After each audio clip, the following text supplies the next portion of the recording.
A guy named Brian Kemp won the GOP primary in Georgia for governor. Now, you're going to love how goofy he is. Take a look at some of his ads. I'm Brian Kemp. I'm so conservative, I blow up government spending. I own guns that no one's taking away. My chainsaw's ready to rip up some regulations. I got a big truck, just in case I need to round up criminal illegals and take them home myself. Yep, I just said that. I believe in God, family, and country, in that order. I say Merry Christmas and God bless you. I strongly support President Trump, our troops, and ironclad borders, and I stand for our national anthem. If any of this offends you, then I'm not your guy. But if you're ready for a politically incorrect conservative who will end corrupt pay-to-play politics, I'm Brian Kemp, and I'm asking for your vote. That guy won. He won. This is the Trumpification of politics. That's what this is. Be the most bombastic, the most out there. You don't have to have a substantive vision. You don't have to have facts or information. You don't have to have a coherent philosophy. You don't have to want to help people. Particularly on the far right, these are the kinds of candidates that, have the upper hand. So there's a bunch of stuff I want to say there. Oh, I should mention Stacey Abrams is running against him.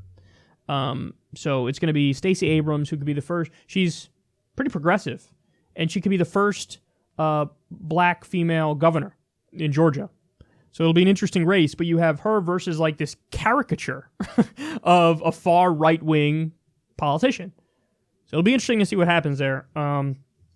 Now, at the beginning, the first part of the first ad, now this put together two ads there, but he talks about, I'm so conservative, I blow up government spending. When I heard that, I was thinking, doesn't that mean you make government spending go up? I blow up government spending. Yeah, blowing up government spending means you increase government spending drastically. That doesn't mean cut government spending. I know he meant it as I cut government spending massively, but when you say I blow up government spending, when I hear I blew up government spending, I picture a giant increase in government spending. So that's weird that they went with that phrasing. And by the way, Republicans do have a history at the national level of blowing up government spending. I mean, Donald Trump is adding tremendously to the debt and the deficit. Right now, as we speak, Ronald Reagan, record debt and deficit. George W. Bush, record debt and deficit. The only president to give us a surplus, actually, eliminate the deficit, gave us a surplus. Obviously, there was still a national debt, but the surplus for that year, Bill Clinton. Now, by the way, there are people on the left who don't care about that. That's what MMT economists say, deficits basically don't matter. But if you do take the position that deficits do matter and you're on the right, well, Bill Clinton's your guy. So he says that.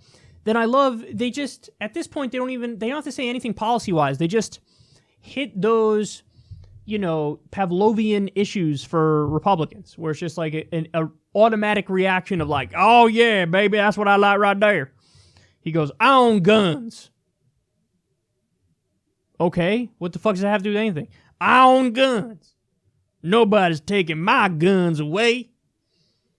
I have a big truck. What?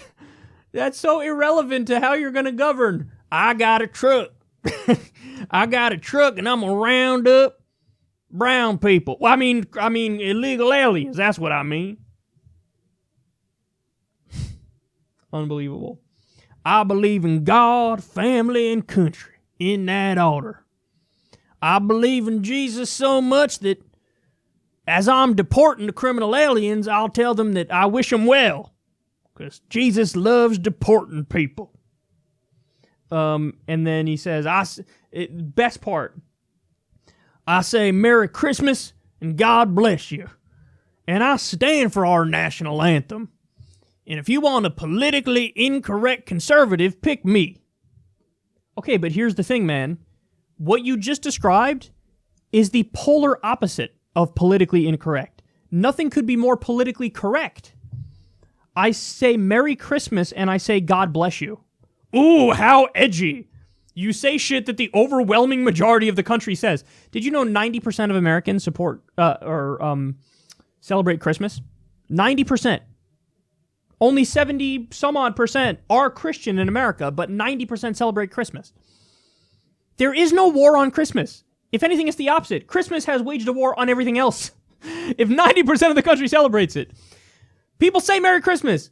Yes, the overwhelming majority of this country believes in God. For you to say, I say God bless you, I'm politically incorrect. That's not politically incorrect. That's totally and utterly mainstream. Mind-numbingly mainstream. There's nothing that's more annoying to me than people who think they're edgy as they are utterly mainstream. That's not an edgy position. You know what an edgy position is? I think all drugs should be legal. That's edgy. That's because then people are going to go, what? Really? You want to legalize all? What about fucking cocaine? Yeah, legalize, tax, and regulate it. All drugs. I mean, I guess that doesn't mean the worst versions of the worst drugs will be regulated because those can be regulated out of existence. You could have more milder versions. But yeah, legalize, tax, and regulate drugs. That's edgy. What's not edgy is I say God bless you. And I say I love mama and rainbows are pretty and I eat apple pie. That is utterly mainstream, you fucking fool. And then finally, I stand for the national anthem right to, if you want a politically incorrect person, vote for me. No, the politically incorrect thing was when Colin Kaepernick took a fucking knee. That was politically incorrect. The whole fucking country was like, how dare you kneel during our song? Blah. He's like, okay, look, I'm doing this because I'm concerned about all of the police violence against unarmed people, specifically people of color, but police brutality is the issue here, and that's why I'm kneeling. Blah, we hate you, stand for our fucking song. Blah. So again, I stand for our national anthem. I do the most utterly mainstream thing imaginable, so I'm politically incorrect. No, you're not politically incorrect. You're a politically correct little snowflake bitch who gets triggered when somebody kneels for your dumbass song. You know what real patriotism is? Patriotism is trying to end the wars that are unnecessary and offensive and put young American men and women in danger, never mind the civilians on the other side. That is patriotism. That's caring about your country. That's what that is. It's not patriotism to stand for a song. That's not patriotism. Patriotism is understanding that in a free country, somebody has the right to kneel during that song to make a point. Patriotism is understanding that we live in a country where somebody can burn the flag to make a political point and that person does not get locked up. That's what real patriotism is, understanding the principles, understanding freedom of speech, understanding the Constitution, understanding that we should fight to be a better nation. That's real patriotism. But no, this guy, thinks, I stand for my song like a patriot. I'm politically incorrect by being in favor of the most banal, mainstream, right-wing things imaginable. That's the thing. You have to pick one. You have to pick one. Are you going to be a standard, run-of-the-mill, right-wing douchebag who's not at all edgy and mainstream in every imaginable way? Or are you going to be edgy and be an outsider? You can't have it both ways. You can't be utterly mainstream and pretend like, I'm politically incorrect. Can't have it. Nope, doesn't work like that. Sorry.